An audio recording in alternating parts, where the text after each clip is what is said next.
As you can expect, she did not stick to her word. She had found unflavored vodka somehow and kept pouring some into my glasses of soda or juice to drown out the taste.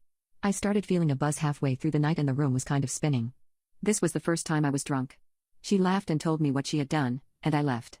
I walked 2 hours home by myself in the middle of the night. I got home safely, thank God, and texted her letting her know I no longer wished to speak to her. I also heard that a week later her boyfriend of 3 years broke up with her due to what she did, and she called me to blame me, and this further solidified that I did not want contact with her.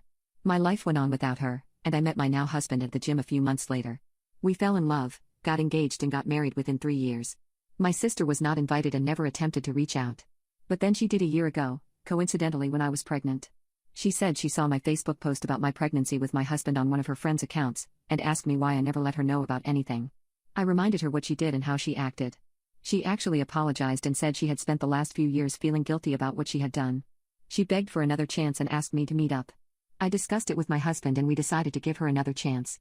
I met up with her and we had a pleasant chat over dinner at a nice restaurant, but the fact that she had 4 glasses of wine let me know she was still consuming large amounts of alcohol regularly. I asked her about it and she said alcohol was a part of her life she never wishes to give up. The whole diner went fine, she was apologetic, and despite her alcohol issues, I was willing to let her back into my life as long as she respected my boundaries. And so the last year went fine. I gave birth to a beautiful and healthy baby boy who is now 6 months old. My sister and I maintained a relationship which seemed to be growing over time, and I was genuinely happy. I tried talking to her about alcohol a few times but to no avail. Well, last week she came over and that was when I realized that by letting her back into my life I made the biggest mistake I had ever made. This was the first time I had let her come over after my baby's birth. Before coming, I warned her that she is not allowed to get drunk and disturb the baby in any way, she is not allowed to hold him or go near him. She agreed. I still had a gut feeling, but the last year gave me reason to trust her I thought and pushed my worries to the back of my mind. Well, she came over with a bottle of wine and started drinking.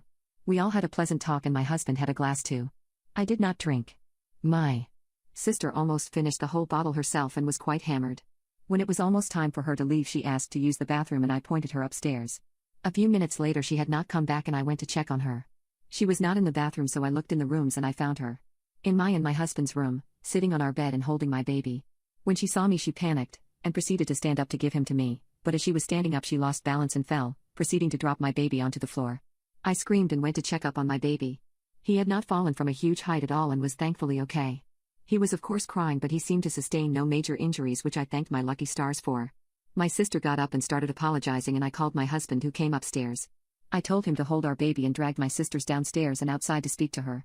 I told her that I had one rule, and that was under no circumstance could she get near the baby while drunk, and while drunk she decided to hold him, then dropped him and put his life in danger. She kept apologizing and I called her a taxi home saying I never wanted to speak to her again. The next day I made a Facebook post about her, explaining everything that happened and stated that this was a warning. That my sister is a danger to children and that she should never be allowed near children. The post got to my sister off course who went irate. She called me getting mad at me for ruining her and making her out to be an alcoholic monster. I did not even engage with her.